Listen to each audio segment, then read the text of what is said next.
First నేను జర్నలిస్ట్‌గా వచ్చి, తర్వాత డిస్ట్రిబ్యూటర్‌గా మారి, దాదాపు 85 సినిమాలు చేశాను. టాప్ మోస్ట్ డైరెక్టర్ మారుతి, రాజా సాబ్ మారుతి గారు. మారుతి నేను లేదు చేద్దాం బాసు ఇది డెఫినెట్‌గా మనకు బావుంటుంది అంటే, అప్పుడు మారుతి నేను కలిసి చేసాం సినిమా. First cinema. అన్నయ్య భరద్వాజ్ గారి ఆఫీస్‌కెళ్ళినప్పుడు రెగ్యులర్ కలుస్తూ ఉండేవాడిని. "రేయ్! నీ సినిమాలు బావుంటాయి, టేస్టీగా ఉంటాయి. ఏదైనా మంచి సినిమా ఉంటే చెప్పు మనం చేద్దాం" అన్నారాయన. అన్న అంత అదృష్టం అని చెప్పేసి, సరే అనుకోకుండా నేను చెన్నై ఎళ్లి ఓ సినిమా పోస్ట్ ప్రొడక్షన్‌లో చూసా ఆ సినిమా 'పిజ్జా' అనే సినిమా. సురేష్ కొండేటి గారు ఎస్కే పిక్చర్స్ ద్వారా మన ముందుకు తీసుకొస్తున్నారు ఈ సినిమాని కూడా. అందరికీ నమస్కారం. కొంత గ్యాప్ తర్వాత చేసిన సినిమా ఇది. ఫస్ట్ నేను జర్నలిస్ట్‌గా వచ్చి, తర్వాత డిస్ట్రిబ్యూటర్‌గా మారి, దాదాపు 85 సినిమాలు చేశాను. తర్వాత ప్రొడ్యూసర్‌గా చేయాలనుకున్నప్పుడు 'ప్రేమిస్తే' సినిమా నేను చూశాను. చూసిన తర్వాత చాలామందికి ఆ సినిమా గురించి చెప్తే ఎవరు పెద్ద ఇంట్రెస్ట్ చూపించలేదు. నన్ను ఇండైరెక్ట్‌గా కృష్ణవంశీ గారు గాని, అప్పుడు తేజ గారు బాగా ఫ్రెండ్లీగా ఉండేవాళ్ళం. వాళ్ళు కూడా తిట్టారు నన్ను. "వద్దురా నువ్వు రిస్క్ అయిపోతావు. నువ్వు ఉండాలి ఇండస్ట్రీలో బాగుండాలి" అనే టైప్ చెప్పారు. లేదు ఎలాగైనా చేయాలి పంతంతోటి అనుకున్నప్పుడు మారుతి మన ఇప్పుడు టాప్ మోస్ట్ డైరెక్టర్ మారుతి, రాజా సాబ్ మారుతి గారు. మారుతి నేను లేదు చేద్దాం బాసు ఇది డెఫినెట్‌గా మనకు బావుంటుంది అంటే, అప్పుడు మారుతి నేను కలిసి చేసాం సినిమా. First cinema. నేను ప్రొడ్యూసర్‌గా, ఆయన ఎగ్జిక్యూటివ్ ప్రొడ్యూసర్‌గా 'ప్రేమిస్తే' సినిమా చేయడం జరిగింది. ఈ అక్టోబర్‌కి కరెక్ట్‌గా 20 ఇయర్స్ అయింది ఆ సినిమా రిలీజ్ అయ్యి. అంత బ్లాక్ బస్టర్ ఇచ్చిన తర్వాత సరే మనం ఓ మంచి కంటెంట్ ఉన్న సినిమాలు చేయాలని మళ్ళీ 1 ఇయర్ గ్యాప్ తీసుకొని నేను షాపింగ్ మాల్ సినిమా, ఆ తర్వాత వరుసగా 'జర్నీ' అదే మరో బ్లాక్ బస్టర్ అయింది. తర్వాత ఒకసారి అన్నయ్య భరద్వాజ్ గారి ఆఫీస్‌కెళ్ళినప్పుడు రెగ్యులర్ కలుస్తూ ఉండేవాడిని. "రేయ్! నీ సినిమాలు బావుంటాయి, టేస్టీగా ఉంటాయి. ఏదైనా మంచి సినిమా ఉంటే చెప్పు మనం చేద్దాం" అన్నారాయన. అన్న అంత అదృష్టం అని చెప్పేసి, సరే అనుకోకుండా నేను చెన్నై ఎళ్లి ఓ సినిమా పోస్ట్ ప్రొడక్షన్‌లో చూసా ఆ సినిమా 'పిజ్జా' అనే సినిమా. చూసి అన్నయ్యకి ఫోన్ చేశా. అన్న ఈ సినిమా చూశాను నేను. చాలా బావుంది. మన తెలుగు బావుంటుందని. సరే ఎంత పంపించమంటావు చెప్పు అన్నా అంతే. సరే చెప్పి ఇలా ఇంత బడ్జెట్‌లో అవుతుందని అంటే సింగిల్ పేమెంట్ కొట్టాడాయన ఆ రోజు. నేను షాకు.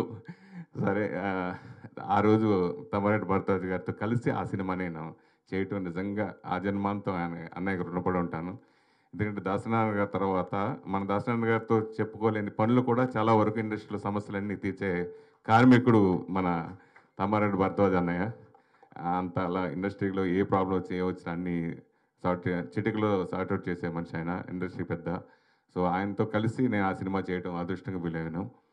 సో, అలాగే ఈ సినిమా కూడా నేను అదే నేనంటే నేను ఓన్‌గా ఏది గమ్మున రిస్క్ తీసుకోను. నేను ఇండస్ట్రీలో ఉండాలనే భయంతోటి. ఎందుకంటే ఇండస్ట్రీలో ఎలా వచ్చి, ఎలా ఎళ్లి, ఎలా ఏమైపోయారనేది చాలామందిని చూశాను.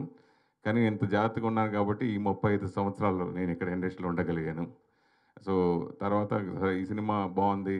ఎవరైనా ఉంటే బావుంటుందనే ఉద్దేశంతో నేను అంటే వెంటనే సార్ ఎప్పటినుంచో అంతకుముందు ప్రొడక్షన్ చేద్దామని వచ్చిన చరణ్ గారిని, "వద్దు సార్ ఇప్పుడు ప్రొడక్షన్ కొంచెం భయమేస్తుంది. ఆగండి, ఆగండి" అంటే ఆపితే, సరే ఇది ఫస్ట్ ఇది చేద్దామని చెప్పి ఆయన్ని చేద్దామంటే వెంటనే ఓకే చేసి ఆయన కూడా సింగిల్ పేమెంటే కొట్టారు పాపం ఆళ్ళకి.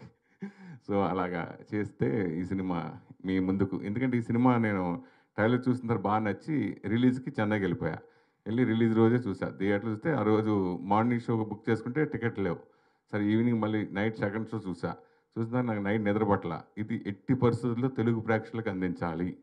కన్‌షార్ట్‌గా మిస్ అవ్వకూడదు. తెలుగు ప్రేక్షకులకు ఈ సినిమా కంపల్సరీ చూసి తీరాలి. మరో 'ప్రేమిస్తే', మరో 'జర్నీ' ఈ సినిమా అవుతుంది. 100% రిలీజ్ చేయాలనే పంతంతోటి నేను ఆళ్ళు బాగా ఎక్కువ రేట్ పెట్టారు. ఎక్కువ రేటు చెప్పారు. చెప్పినా సరే నేను ఇలా నా బ్యాక్‌గ్రౌండ్ ఇది డెఫినెట్‌గా మనం చేద్దామండి. బావుంటుందండి ఆళ్ళని కన్విన్స్ చేయటానికి కొంచెం వారం రోజులు టైం పట్టింది.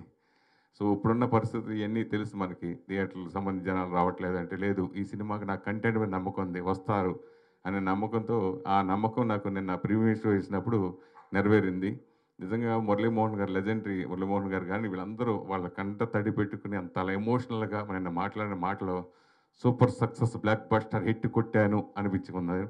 So, I'm very, very happy చాలా రోజుల తర్వాత. అంటే నాకు తెలిసి నేను కరోనా తర్వాత సినిమా ప్రొడక్షన్ దాకా ఏది సినిమా చేయలేదు.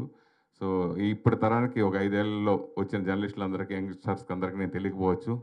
సో, నా అసలు బ్యాక్‌గ్రౌండ్ ఇది. ఇప్పుడు మీకు తెలిసింది. సో, కాబట్టి ఇదివరకు జర్నలిస్ట్‌గా ఉండి తర్వాత నేను మళ్ళీ తర్వాత ప్రొడ్యూసర్‌గా మారి, డిస్ట్రిబ్యూటర్‌గా మారి ఎన్నో బ్లాక్ బస్టర్స్ ఇచ్చాను. తర్వాత మీ ముందుకొచ్చాను. తర్వాత మళ్ళీ ఇప్పుడు మళ్ళీ జర్నలిస్ట్‌గా ఉన్నాను చేసి మళ్ళీ ఇప్పుడు మళ్ళీ మీ ముందుకొస్తున్నాను. ఈ సినిమాని పెద్ద హిట్ చేసి ఆస్వాదించాలని నా తోటి మీడియా మిత్రులందరూ కూడా ఇదివరకు సహకరించినట్టుగానే ఈ సినిమాకి సహకరించి పెద్ద హిట్ చేయాలని, అలాగే అన్నయ్యకి పిలిచిన వెంటనే నాకు సెంటిమెంట్గా నేను వస్తారేమో చూస్తాననుకున్నా, ఆయన వేరే పనులకు బిజీగా ఉండి లేదు నాకు కంపల్సరీ కావాలని చెప్పి బలవంతంగా రప్పించాను. థ్యాంక్ యూ అన్నయ్య, థ్యాంక్ యూ సో మచ్. అలాగే ఈ సినిమా నేను పొద్దున్న ఫోన్ చేశారు సార్. ఫోన్ చేసి నేను ఆయనకి రైటర్గా నేను మంచి అభిమాని, ఆయనకి తెలిసి చెప్పలేదు నేను. ఫోన్ చేసి మీ సినిమా చాలా అద్భుతం, మీరు ఏం మాట్లాడదు, మీరు రామానేశ్వరుడికి వచ్చేయండి, మీరు అక్కడ మాట్లాడండి అని చెప్పేశాను అనమాట. చెప్పి ఫోన్ పెట్టేశా. టక్కన ఆయన వచ్చారు, వచ్చి ఆయన అభిప్రాయం తెలిపినందుకు థ్యాంక్ యూ. అలాగే గీతాభవతి గారు కూడా షార్ట్ టైంలో నిన్న ఫ్లైట్లోంచి డైరెక్ట్గా పివి థియేటర్కి వచ్చారు ఆవిడ. సో అలా అందరికీ థ్యాంక్ యూ. సో నాకు సహకరించిన ప్రతి ఒక్కరికి పేరు పేరు చేస్తాను. దయచేసి ఇది మన సినిమా, ఇది తెలుగు ప్రేక్షకులకు బాగా ఆదరిస్తారు. మా మీడియా మిత్రులందరూ కూడా ఈ సినిమాని బ్లాక్ బస్టర్ హిట్ అయ్యేంత వరకు ఆల్రెడీ హిట్ అయింది. ఎందుకంటే దాదాపు ఆల్మోస్ట్ 359 స్క్రీన్స్లో ఈ సినిమా రిలీజ్ అవుతుంది. 359 స్క్రీన్స్. నాకు మర్తిపోయింది. పొద్దున్న ఏషియన్ సునీల్ గారు అది పేపర్ చూసిన తర్వాత నైజాంలోనే 130 థియేటర్లు వచ్చినాయి. లిస్ట్ చదివా, 1, 2, 3 లెక్కేసుకున్నా. నా సినిమాలన్నింటిలో హైయెస్ట్ రిలీజ్ అవుతుంది నైజాంలో. సో దాదాపు 359 సినిమా. రేపు పెరగొచ్చేమో, మళ్ళీ చూడాలి, 100% పెడుతుంది. జర్నీ సినిమా చేసినప్పుడు కూడా అంతే. భానుష్ అన్నప్పుడు నాకు తెలుసా ఇంకో పెద్ద సినిమా రిలీజ్ అయింది. తర్వాత నన్ను అందరూ తిట్టారు, ఏంట్రా రిలీజ్, నాకు నమ్మకం ఉంది చేద్దామని రిలీజ్ చేశా. ఫస్ట్ షో నుంచి మొత్తం ఎన్ని థియేటర్లు మందే వేశారు అప్పుడు. సో అలా తర్వాత ఈ సినిమా ముందే వేయటం. సో ఈ సినిమా ఆదరించాలని మనస్ఫూర్తిగా కోరుకున్నాను. అలాగే ఈ సినిమా మీద నమ్మకంతో నేను డిస్ట్రిబ్యూటర్నే, చాలా సినిమాలు కొన్నా. ఎవరు కొంటారు అనుకుంటే డిస్ట్రిబ్యూటర్ లేడు, డిస్ట్రిబ్యూటర్ అనేది అసలు కనుమరుగైపోయారు అనుకున్న సమయంలో ఇలా నా మీద నమ్మకంతో ఈ సినిమా ఆల్ ఏరియాలు ఓన్లీ 2-3 రోజులు, నేను బిజినెస్ స్టార్ట్ చేసిన 2 రోజులకి ఆల్ ఏరియాస్ ఎన్ఆర్ఐకి మొత్తం అందరు కొనటం అనేది నిజంగా నా మీద పెట్టిన నమ్మకం. సినిమా చూసి వాళ్ళందరూ రాత్రి చాలా హ్యాపీ ఫీల్ అయ్యారు. సో వాళ్ళందరికీ థ్యాంక్స్ చెప్పుకుంటున్నాను. ఈ సినిమా మంచి రిలీజ్ అవుతుంది, మంచి టైంలో రిలీజ్ అవుతుంది.